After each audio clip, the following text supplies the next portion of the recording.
This is the appointed time, and we have a quorum, so I'll call to order this meeting. And I will invite the administration in first.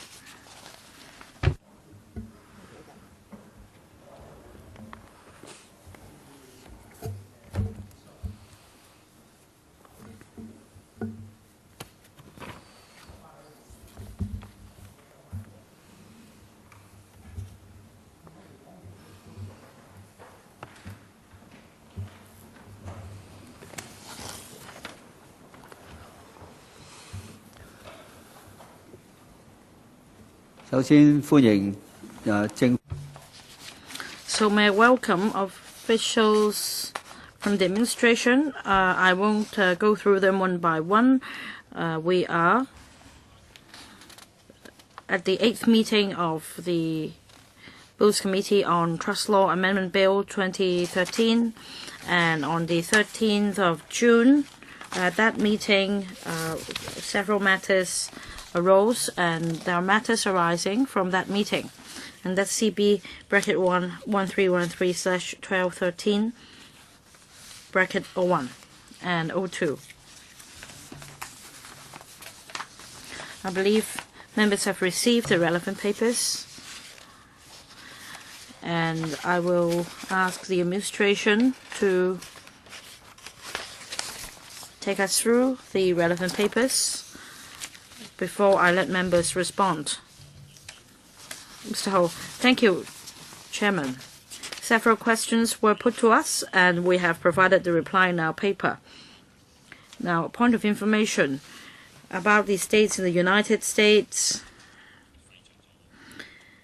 that have either abolished the RAP, and we learned from the sector that the states, as mentioned in the paper,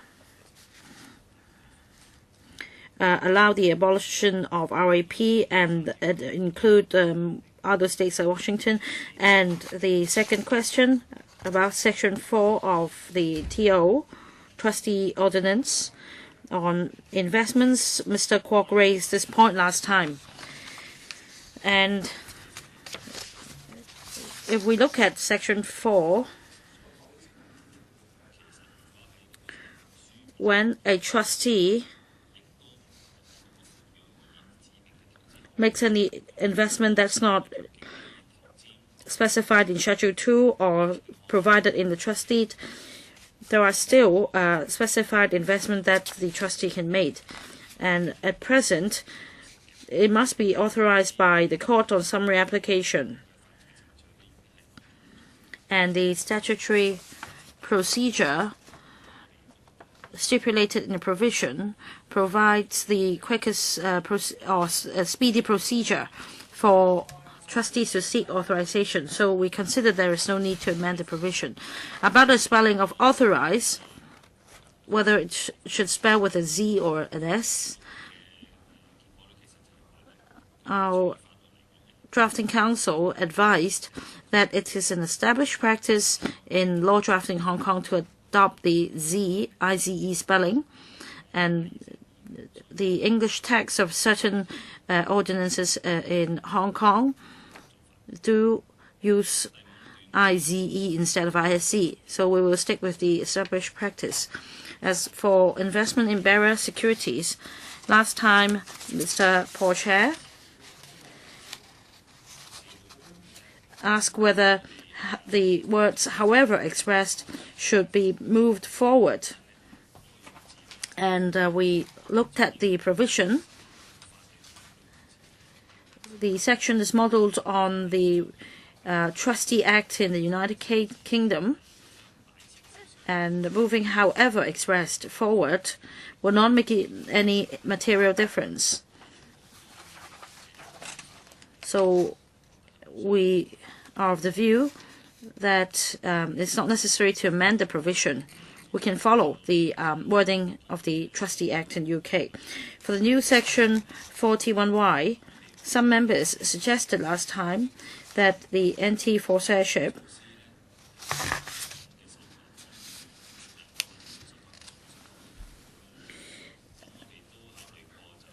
how do they apply to bodies? And we ask the application of the provision whether it should be confined to bodies cooperate with central management and control in Hong Kong, or whether it should be extended to bodies incorporated in Hong Kong. And we consider this suggestion acceptable, and we will propose a committee stage amendment. Lastly, trustees' exemption clauses. We explained a number of times our view of this word gross negligence.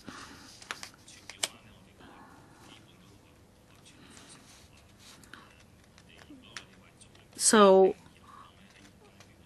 we consider the creation of a definition for gross negligence not appropriate at the moment, but we do keep an open mind for future amendments. Thank you. Yes. So members have heard the administration's introduction to the points raised in the supplementary information, and that a committee stage amendment will be moved. Now, last time we completed the clause-by-clause scrutiny. So we are going to have to deal with a number of CSAs as listed in the paper CB bracket 11326/1213 bracket 01.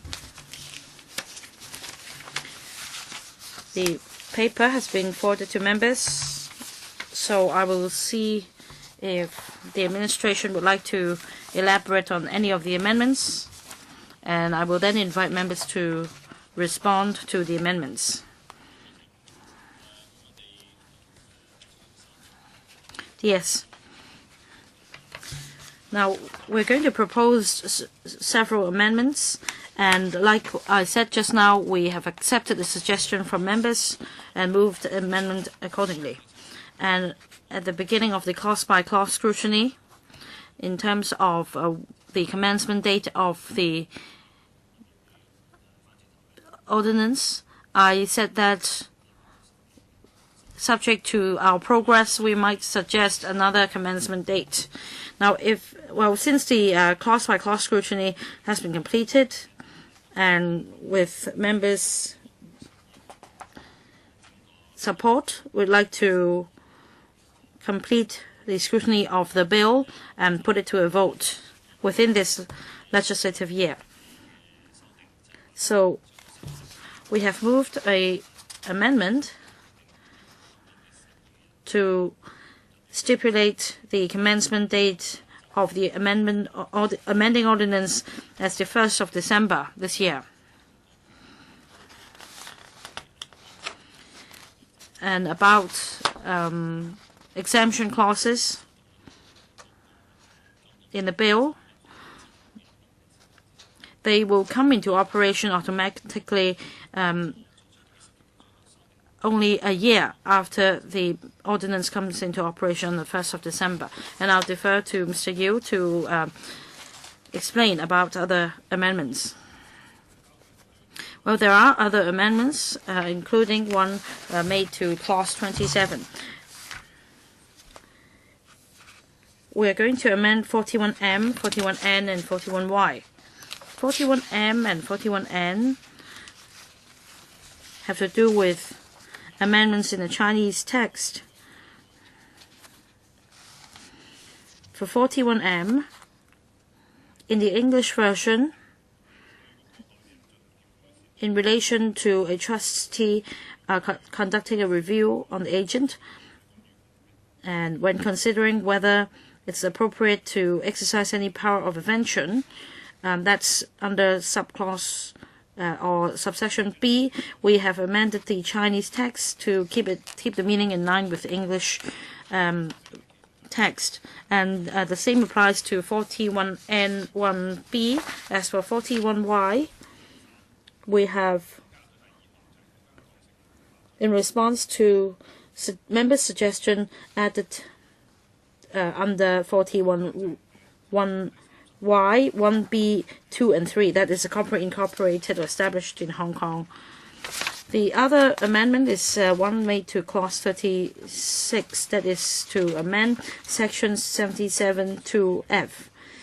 Well, during this clause by clause scrutiny, we amended 77 to E. That is the trustee will have to make a deposit with a bank, and after that we will amend the expression investments in the provisions following that. For 77 to F, we delete the word investment, and we've also made some drafting amendments. So you see that we have deleted investment and only sum deposited is left. Clause 40, amendment will be made to include Schedule 3, that is the third schedule, and pursuant to legal advisor's advice, we have decided to delete Section 6 because Section 6 only seeks to clarify Section 5. Following that, we propose to add a new clause to amend Section 80 of the Trustee Ordinance. And as said just now, this is a consequential amendment to 77 to E1. And again, the words investment will be deleted.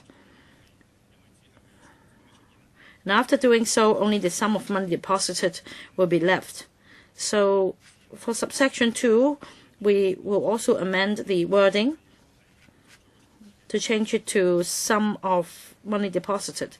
And also, subsection 3, we have sort of summarized the meaning, but there is no change to the gist of the provision. Yes. The legal advisor, your comments. No, thank you, Chairman. The administration submitted some draft CSAs on 41Y. Now, right now, the government proposed some amendments that concerning D3. Earlier, I contacted the draftsman's office, and there's some change in wording. Now, right now, the words a body corporate, incorporated or established in Hong Kong, or now that will in fact be amended. Perhaps the draftsman's office can confirm the wording. And also, I have also a comment on 80 bracket 2. And now in the second last line, there are parentheses. Now in English, it says bracket as contemplated by a certain term. In Chinese,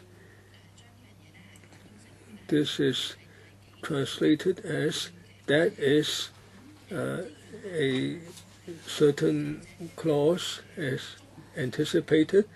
Now, will the words 預期者, would that be understandable, and will that correspond with the English version? Now, before the change was made, originally the Chinese version in the trustee ordinance, it doesn't have the words as 預期者, but just as mentioned in clause such and such.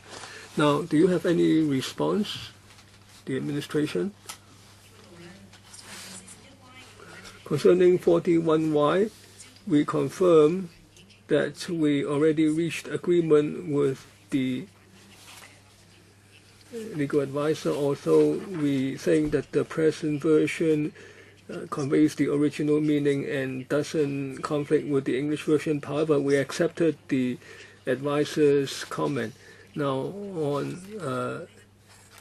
clause 80, now bracket 2, now as contemplated by section 77 in Chinese is that is 77(2)(e). We think that reflects the meaning of the English version, and we think it's not a problem. So we think that the current Chinese version is not a problem. Now, we have made the suggestion, you will decide. Now, any comments from members?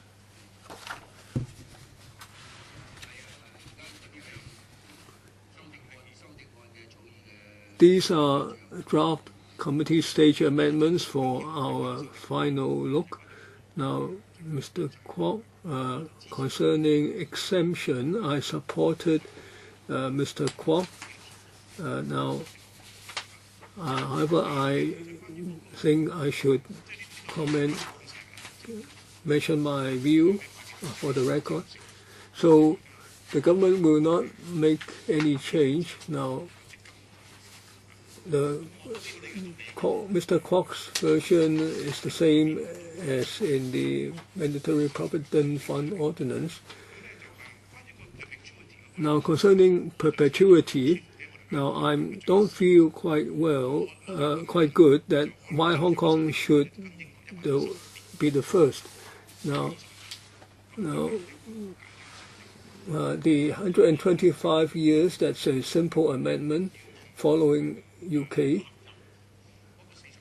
Now, if we don't incorporate into 41, that means the current law then applies. Is that right, Deputy Secretary? Blue Bill, Section 41.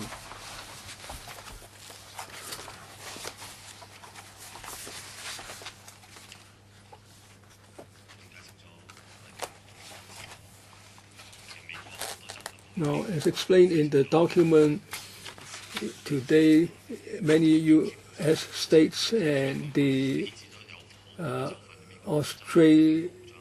in Australia, they already abolished the RAP. However, in the former UK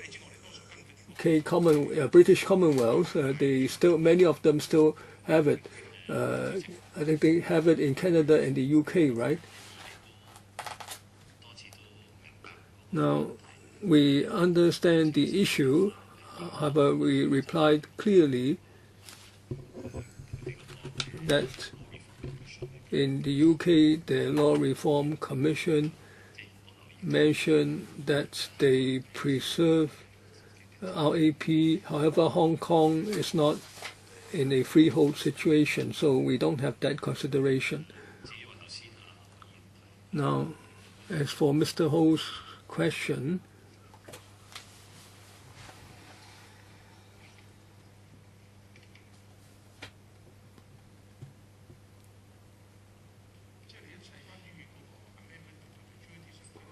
concerning amendment to perpetuity, if one merely abolishes, repeals 41, then it affects other matters. There is also REA, it's not just RAP.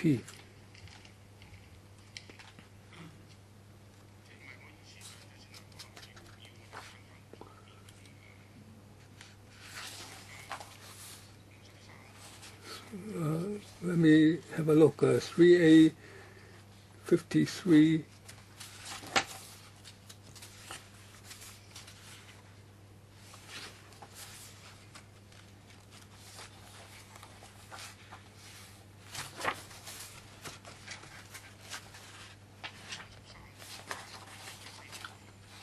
I believe it's the bunch at 46.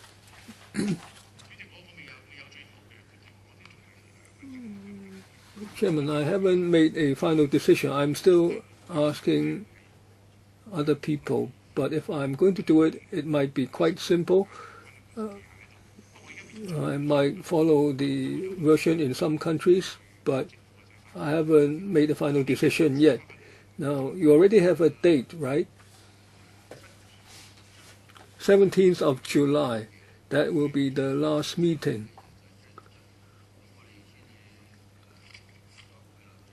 Only then will we have the final review, and then commencement will be 1st of December.